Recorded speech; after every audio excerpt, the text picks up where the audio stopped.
religiões, mas não tem conjunto de sticker de Páscoa. Quando você vai pelo Twitter, quando tem alguma festa religiosa, você digita lá a hashtag e aparece um íconezinho. Eles fazem um ícone promocional, mas não tem o ícone se você colocar Feliz Páscoa.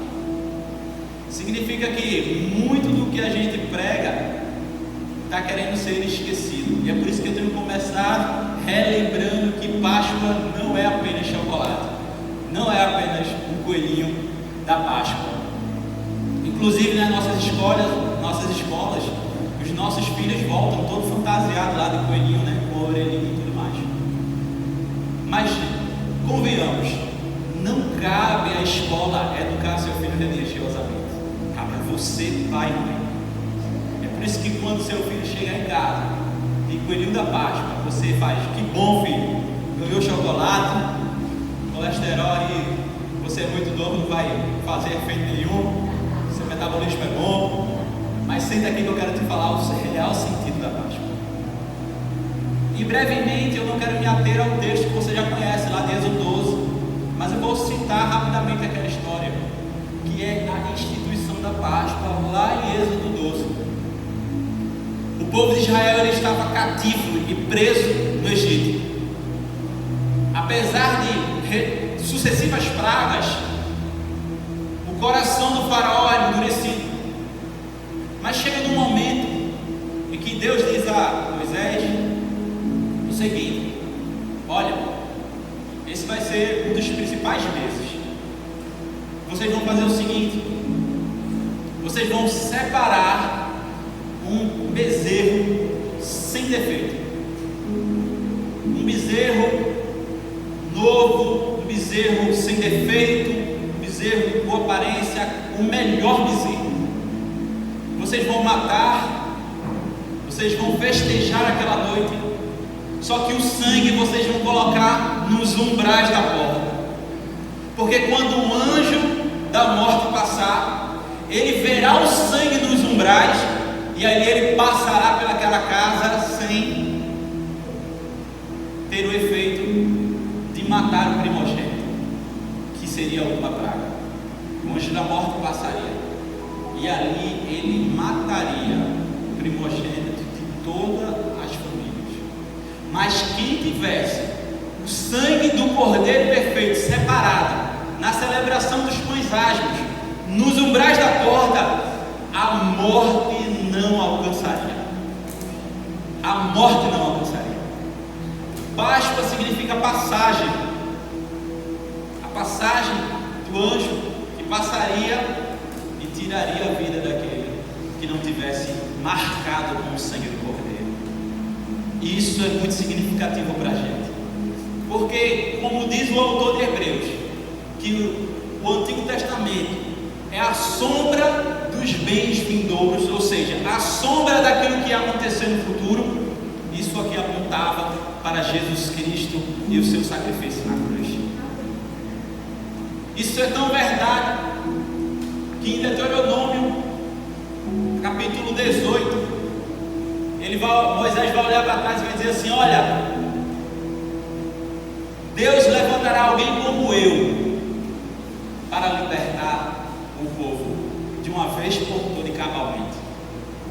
O próprio Moisés olhando para tudo que aconteceu no Egito, e ele disse: olha, aquilo aconteceu porque no futuro alguém será levantado, apontando para o Senhor Jesus Cristo, apontando para que o sacrifício do Senhor Jesus Cristo.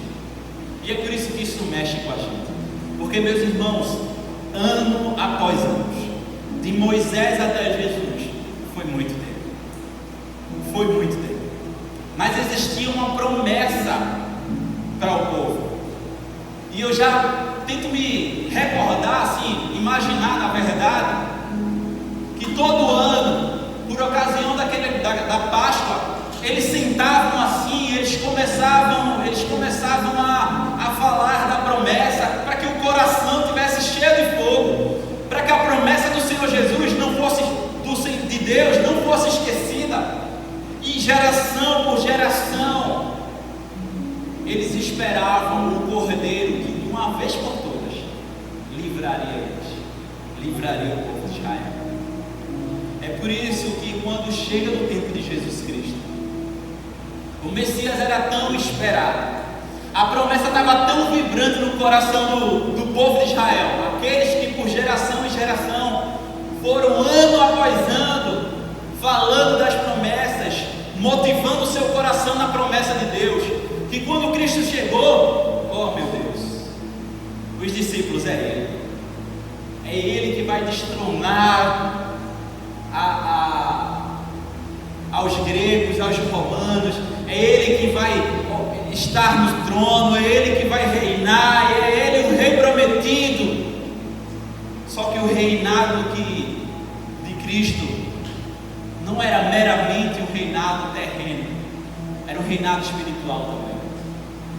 Como eu preguei há uns domingos atrás, eu acredito que Cristo virá e reinará fisicamente aqui conosco na terra, porque esse é o propósito da sua vinda, para reinar conosco.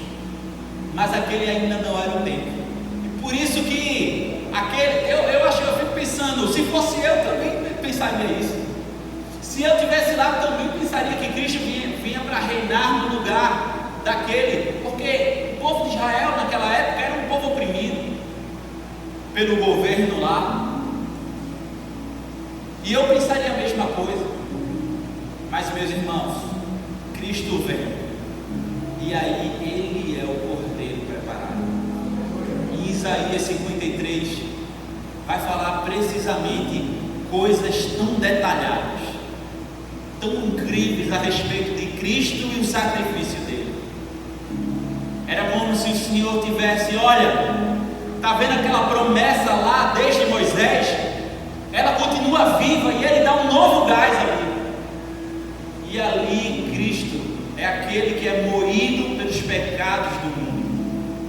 Você pode recordar comigo que a promessa da vida de Cristo, ela se põe lá no Gênesis, quando o primeiro casal peca ao comer a maçã. Quando Deus olha para eles e diz, olha, virá o descendente da mulher que pisará a cabeça da serpente. E ali já apontava para Cristo. Se você pegar a Bíblia de uma capa a outra, do primeiro livro do Antigo Testamento ao último livro do Novo Testamento, tudo é sobre Cristo, tudo é sobre Ele, tudo é sobre a redenção de um povo através do sacrifício dele. E o que a gente faz na Páscoa é celebrar a redenção que há em Cristo, é celebrar o sacrifício dele, porque ele venceu a morte em nosso favor. A via sacra é muito dolorosa. Sexta-feira eu estava muito reflexivo, porque sexta-feira foi lá o dia representando a sua morte, em que a dúvida pairava no coração dos discípulos, de todas as promessas que ele vinha escutando de geração em geração, que o Messias vinha para reinar, e o Messias morreu na cruz. Foram dias de silêncio, foram dias de insegurança, foram dias de incerteza, foram dias em que a fé nas promessas estavam sendo testadas, e tudo aquilo que ele falou, será que não vale? E tudo aquilo que ele pregou, será que não vale? Tinha discípulo que não acreditou quando ele se ressuscitou. Eu só vou tocando. Tomé. E confesso que se fosse eu também pediria para tocar. Às vezes eu fico dizendo, Senhor, eu sou de coração duro ainda. Às vezes eu oro como que o Senhor grite comigo. Senhor, grita comigo.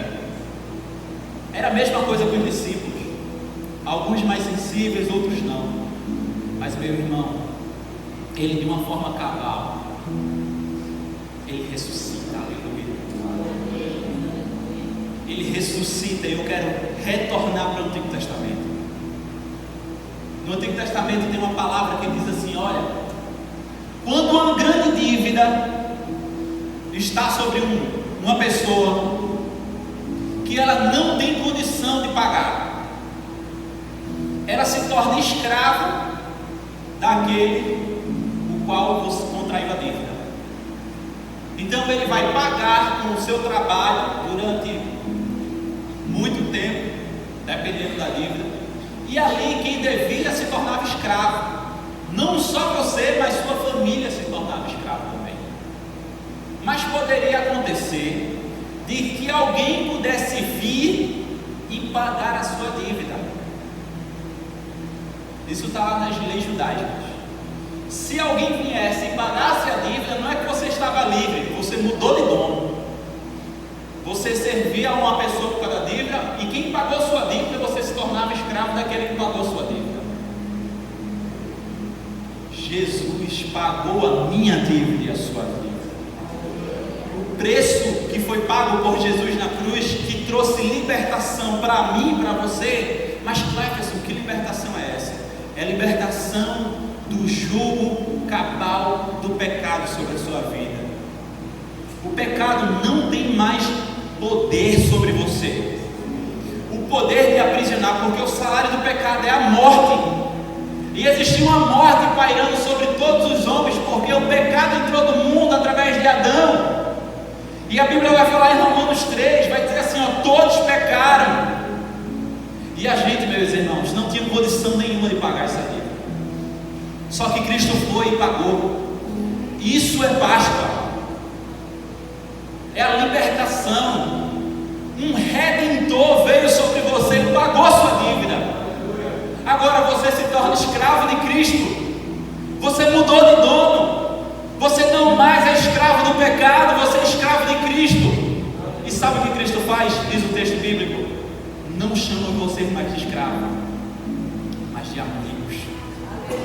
Aleluia. Ele nos trata de forma carinhosa, porque o plano dele é a redenção do ser humano. Porque ele nos criou, não foi para ser escravos do pecado, nem estar aprisionados no vício do pecado, aprisionados. Nós fomos criados para adorar e para gozar de uma liberdade com Cristo, amém? Por mais que o pecado veio e trouxe a consciência condenatória para todo mundo, o próprio Cristo se deu a si mesmo. Ele fala no texto: ninguém toma a minha vida, eu a dou, eu me entrego. E como foi predito em Gênesis, como foi predito durante gerações e gerações, Cristo veio. E aí o texto que a gente acabou de ler é um texto de um trecho da ressurreição dele, lá em Mateus 28, quando as mulheres Maria Madalena e a outra Maria foram ao túmulo. Eles não encontraram o Senhor Jesus Cristo. E eu fico pensando e conjecturando que naquela manhã, ainda tristes pela morte de Cristo, elas se levantaram pela manhã, elas arrumaram todas as especiarias para embalsamento. E eu acho que a única preocupação delas naquela manhã era quem iria retirar aquela pedra. A gente vai chegar lá e quem vai retirar aquela pedra? Era a única preocupação delas. O coração ainda pesado por tudo que aconteceu. Mas quando ela chega lá, para surpresa dela, a pedra tinha sido removida. E o anjo do Senhor pronuncia essas palavras e diz assim: olha, ele não está aqui, ele ressuscitou como tinha dito. Olha, isso foi como uma bomba no coração delas. Eu acho que elas ficaram sem saber o que fazer, sem saber o que falar. Eu acho que elas buscaram na memória tudo que Cristo tinha falado sobre a sua morte. Não, peraí, eu acho que ele falou alguma coisa disso. Eu acho que ele disse a respeito disso. E eu acho que quando elas caíram em si, depois de um minuto, elas começaram a correr. Quanto ela podia? A gente tem que falar para os discípulos, para aqueles que estão lá. Cristo aqui, ele ressuscitou. Mais tarde, o próprio Cristo vai encontrar com elas. Mas, meu irmão, existe uma diferença entre tornar a vida e ressuscitar. Durante o ministério de Cristo, Cristo tornou a vida a várias pessoas. Lázaro, a menina, o rapaz do cortejo fúnebre. Mas quando Cristo torna a vida, Cristo torna as pessoas para a mesma condição antes da morte. Lázaro, ele ressuscitou para a mesma condição que ele estava. Ele tornou a vida. O que Cristo fez foi ressuscitar. Ressuscitar de Cristo aponta para o tempo futuro. Ele ressuscitou com um corpo glorificado. Quando Maria foi lá abraçar ele disse: calma, esse corpo é um corpo ressuscitado. Ele inaugurou aqui um tempo novo. Ele inaugurou aqui ele não tornou a vida para a mesma condição que estava antes, como ele fez no ministério dele. Ele ressuscitou e ele disse: olha, quem está em mim ressuscitará naquele grande dia. Não vai tornar a vida, vai ressuscitar com um corpo glorioso, vai ressuscitar com um novo nome, vai ressuscitar para reinar com ele, para estar com ele, para estar em intimidade com ele. Cristo aqui inaugurou um novo tempo, que é o tempo do reino de Deus. Meu irmão e minha irmã, a ressurreição de Cristo foi o maior impulsionador do Evangelho na terra. Quando Cristo morreu, os discípulos estavam inseguros e incertos do que fazer. Eles voltaram a pescar, uns voltaram às suas tarefas, só que eles não sabiam muito bem o que fazer. Mas quando as Marias, elas chegam correndo para anunciar que, olha, ele ressuscitou, aquilo bradou no coração deles: calma aí, como assim ressuscitou? Ele disse que faria isso, e aquilo foi o maior impulsionador do Evangelho no mundo. Aquilo ali bradou no coração deles, dizendo assim: olha, ele venceu a morte, e a palavra de vida deve ser pregada. E foi ali que eles entenderam que o Evangelho do Reino deveria ser pregado em todo mundo.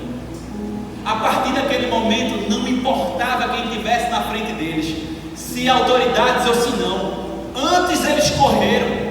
Pedro negou a Jesus 3 vezes. Todos tinham medo de, quando falaram a respeito de Jesus Cristo, ser caçado e morto. Mas depois que ele ressuscitou, não mais havia medo no coração deles. A intrepidez do Evangelho tomou conta. Eles foram falando, eles foram ministrando. Cristo fez: olha, descerá sobre vocês o Espírito Santo, e esse Espírito Santo será o poder de Deus para a salvação do mundo. Eles entenderam isso. Eles obedeceram à ordem de Cristo, ficaram lá até que em Atos 1, como a gente conhece, o Espírito Santo desceu. E quando o Espírito Santo desceu, aí era o que faltava para eles explodirem o Evangelho. É por isso que eu fico muito feliz e jubiloso, porque hoje nós olhamos para trás em toda essa história e somos privilegiados de ter toda essa história que motiva o meu coração, motiva o seu coração. Porque se Cristo ressuscitou, no grande dia ressuscitaremos com Ele.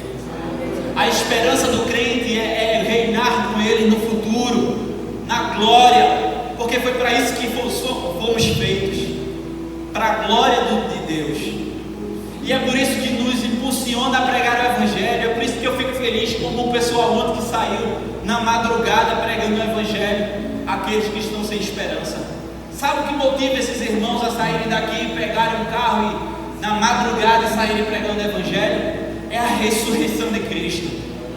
Meu irmão e minha irmã, às vezes eu fico dando tapa em mim mesmo, no sentido figurado, e até às vezes no sentido real mesmo, para que eu acorde, para que eu viva um Evangelho segundo a ressurreição de Cristo, que eu entenda todo o propósito que foi a morte de Cristo por mim, tome vergonha na minha cara e vá viver um Evangelho que honre ao Senhor Jesus Cristo, porque o Senhor Jesus Cristo se deu sem reserva, e às vezes a gente é cheio de reserva com relação à vida com Ele. Meu irmão, Páscoa é a ressurreição de Cristo. Páscoa é isso. Abra agora um outro texto, lá em João capítulo 1.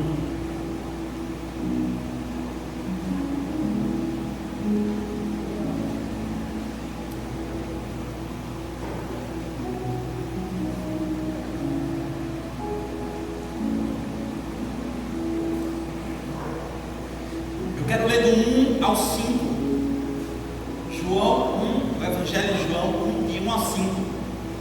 Ele diz o seguinte: no princípio era o Verbo estava com Deus e o Verbo era Deus. Ele estava no princípio com Deus. Todas as coisas foram feitas por Ele, e sem Ele nada do que foi feito se fez. Olha o versículo 4. A vida estava nele, a vida era a luz dos homens. A luz resplandeceu nas trevas, e as trevas não prevalecerão contra ela. Aleluia! Meu irmão e minha irmã, apesar de vivermos em um mundo cão, como diz a minha mãe, o mundo é cão, no sentido de um mundo já maligno, como disse o Senhor Jesus Cristo. Apesar de tantas dificuldades, tanta miséria, tanto problema, tanta dificuldade, apesar de todas essas mazelas, eu olho para Cristo e digo: as trevas não hão de prevalecer sobre a luz de Cristo, a luz do Evangelho. Isso deve motivar o seu coração, meu irmão. A esperança que temos em Cristo é a esperança que supera toda e qualquer dificuldade, supera toda e qualquer obstáculo. Cristo é a luz suprema. Quando Ele chega, as trevas não conseguem subsistir. O Evangelho do Senhor Jesus Cristo é o Evangelho que traz esperança. A ressurreição dele traz esperança ao nosso coração. A mensagem que deve ser pregada é a mensagem de ressurreição do Senhor Jesus Cristo. Sabe o que aconteceu com a morte do Senhor Jesus Cristo? E sabe por que eu falei que a morte de Jesus Cristo inaugurou um tempo diferente na terra? Recorda comigo o texto bíblico. Quando Cristo morreu, houve um terremoto. Houve um grande terremoto. Acometeu o templo. O véu que separava o lugar santíssimo do lugar santo foi rasgado do alto a baixo. Ninguém sabe como aconteceu, mas ele foi rasgado do alto a baixo. Não só isso, pessoas que estavam mortos reviveram. Foi algo extraordinário, algo sobrenatural. Se você recordar comigo ainda, quando Cristo nasceu, houve um impacto cósmico. Os astros foram impactados no nascimento de Jesus Cristo. Estrelas guiavam pessoas quando ele nasceu. Agora, quando ele morreu, mortos ressuscitaram. Ele apontava para o tempo futuro em que os mortos ressuscitarão com ele. O que aconteceu na morte do Senhor Jesus Cristo foi que, ao rasgar o véu de alto a baixo, ele disse: olha, não existe mais mediador. Não é preciso mais você fazer oferendas a um sacerdote e ele ir ao lugar santíssimo. Mais para frente ele vai dizer: olha, o Espírito Santo, que é Deus, ele vai descer e morar em você. Se você olhar para a história do povo hebreu e a história de Deus com eles, você vai ver que o Deus sempre quis se aproximar do povo. Com Moisés no deserto, Deus ele era uma nuvem que protegia o povo. Ele era uma coluna de fogo que aquecia, guiava durante o deserto. Mas isso não era suficiente. E ali Deus colocou no coração do homem de fazer um templo. Primeiro fizeram um tabernáculo. Ele disse assim: ó, aqui mora Deus. Eles iam para lá para encontrar Deus. Mas é até estranho para nós hoje pensar nisso, porque a gente sabe que Deus está em todo canto, está em todos os lugares, e não habitaria em um lugar feito por mãos humanas. Mas naquele tempo existia um tabernáculo, todo mundo que ia ali ia na intenção de encontrar o Senhor Jesus Cristo. Mas mesmo assim, mesmo no tabernáculo, e depois com o grande templo de Salomão, tão rico, tão vasto, ainda era pouco. Cristo olha para aquele templo e diz: olha, derruba aqui, em 3 dias eu restauro a intimidade do mundo com Deus. Porque Cristo sabia que não mais um templo, não mais um lugar, e sim dentro dos crentes, dentro de todo aquele que crê e professa uma fé em Senhor Jesus Cristo. A Bíblia diz que o Espírito Santo é um selo que nos marca para o dia de redenção. Ninguém vai chegar ao céu sem a marca do Espírito Santo na sua vida. A Bíblia diz que o Espírito Santo é uma marca, é um selo para o dia da redenção. E chega um tempo em que o Senhor diz: olha, o Espírito Santo, o real Consolador, virá e ele morar dentro de você. Note, meu irmão, que na progressão da história humana, Deus sempre quis se aproximar. Primeiro na nuvem, depois no tabernáculo, no templo e agora dentro de nós. O Espírito Santo apodera-se daquele que se converte ao Senhor Jesus Cristo. O Espírito Santo é aquele que nos envolve, nos capacita e nos direciona para o grande dia. É Ele que vai reviver todos os ensinamentos na nossa cabeça de Cristo. É Ele que vai servir como guia. Ele é a terceira pessoa da Trindade.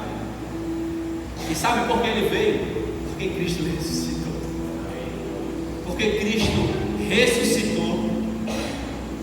Queria relembrar também um outro momento bíblico, que era o advento da ceia do Senhor. O advento da ceia do Senhor foi numa Páscoa. Os discípulos chegaram para Cristo e: Cristo, como vamos comemorar a Páscoa? E Ele disse todas as coordenadas: vocês vão encontrar um rio mais para cá, você vai encontrar um lugar, você vai preparar esse lugar.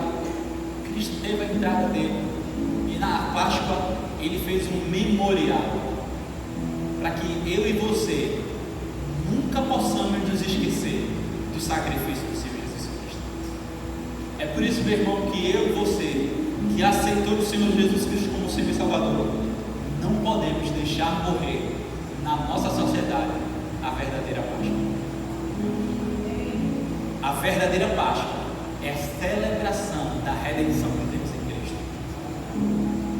Que Cristo pagou a dívida que estava sobre mim e sobre você. Sabia que eu não entendia bem como era isso?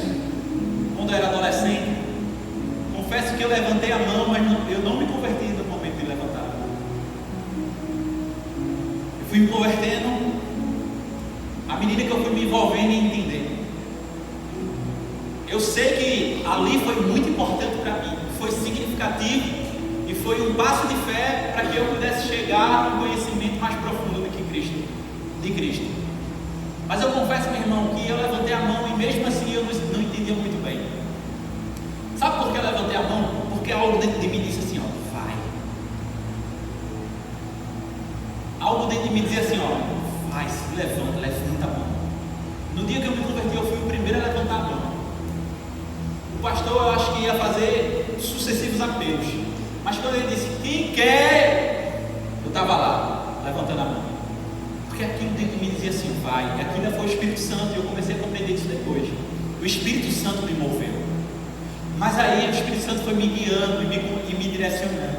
E eu não entendia bem como eu aqui ia ser culpado de algo que Adão e Eva fez há muito tempo atrás. E eu falava assim para mim: e o que eu tenho a ver com isso? E o que é que eu tenho a ver com Adão e Eva? Por que Cristo pagou algo que eu nem sei o quanto é?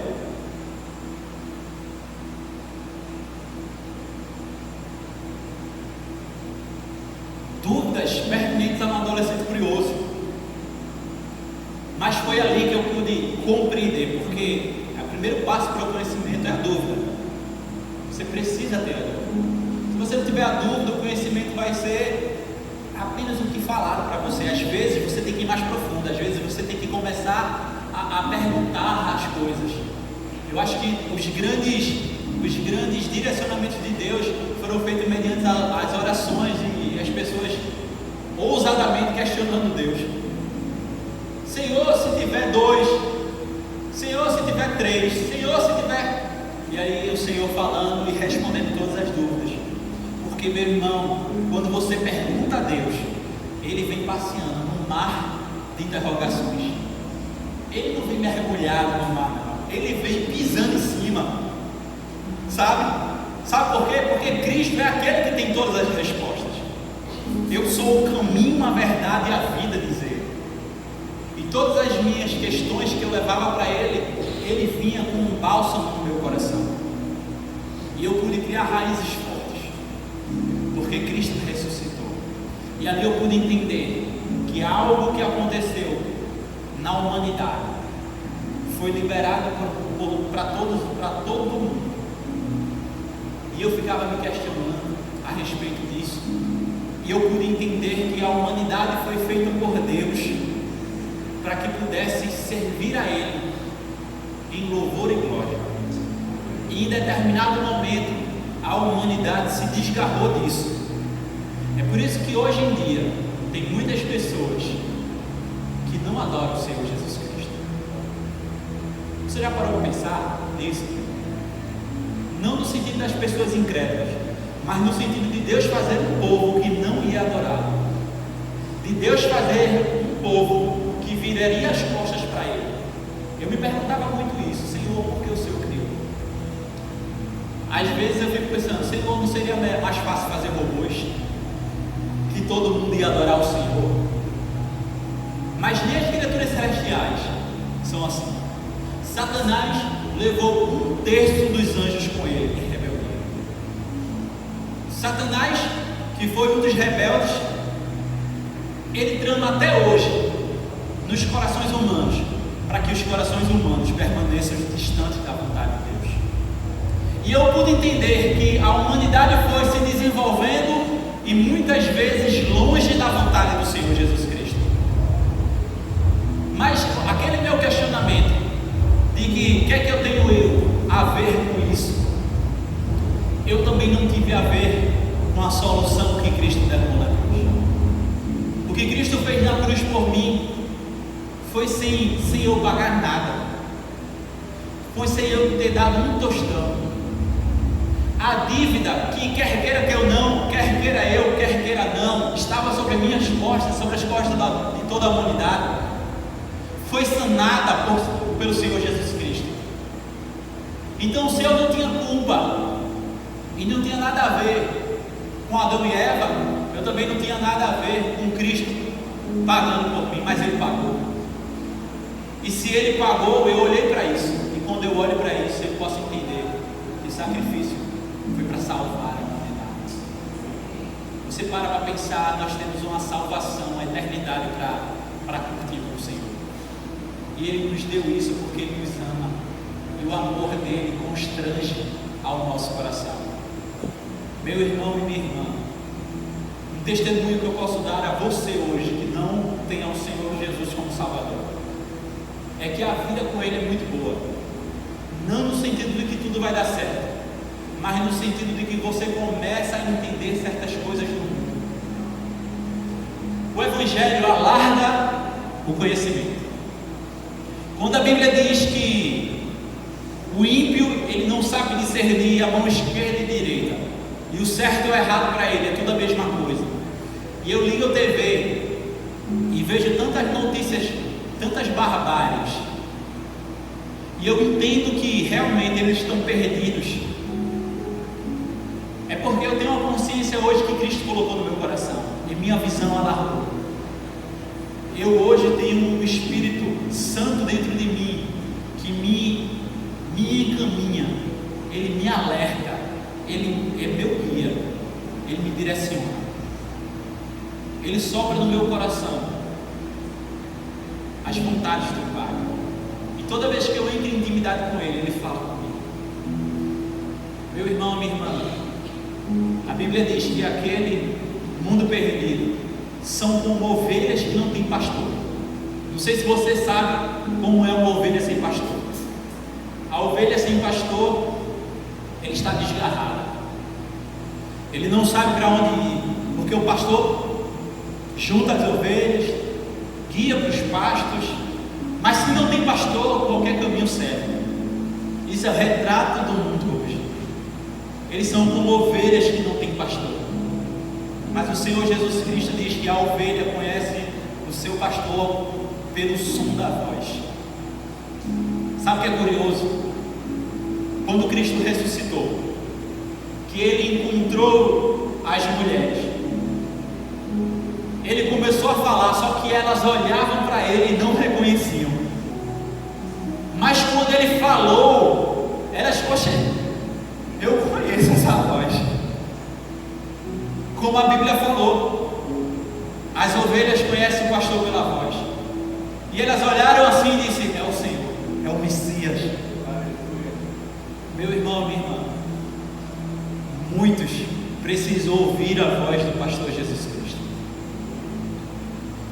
Agora, você que está aqui, que não tem o Senhor Jesus como Senhor e Salvador, ou então você, um tempo você aceitou Jesus Cristo, mas por ocasião da vida você se desviou, você foi para outro caminho, tenha certeza de que o amor dele, a compaixão dele está sobre sua vida, e que o mesmo sacrifício na cruz foi para você e foi para mim, e que a única diferença entre mim e você é que eu aceitei esse sacrifício sobre a minha vida. Eu peço que você pense um pouco e aceite sobre sua vida a cruz de Cristo e o sangue dele sobre você. A verdadeira Páscoa é a ressurreição de Cristo. A verdadeira Páscoa é a celebração que o povo de Deus tem na redenção dele na cruz. A verdadeira Páscoa é a felicidade do crente e a felicidade de todo aquele que aceitou ele como Senhor e Salvador. Que você fique de pé nesse momento. Já queria convidar aqui a equipe de louvor para que possamos juntos celebrar.